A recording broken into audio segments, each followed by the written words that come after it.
I'll throw in a Kim question here. Do you have a favorite way to roll back if you do an update and you are like, "Oh my goodness, why did I do this? This Right. is the worst mistake of my life." So depending on the what's been updated. So if it's WordPress.org, there's a plugin called, I think it's called WP Rollback. That's a great plugin to install. Once you install it, you set an option that allows rollbacks for any WordPress.org plugin.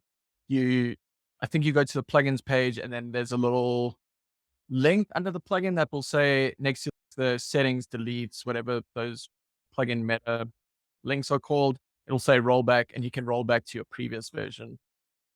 If it's like a backwards compatibility break that you cannot roll back so easily because like databases have been updated and things like that, that's where backup comes in.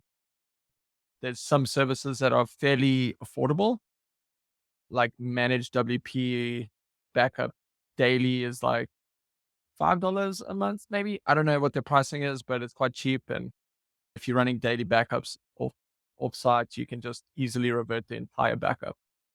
If you updated like your entire site in 20 plugins, it might not be easy to roll back those.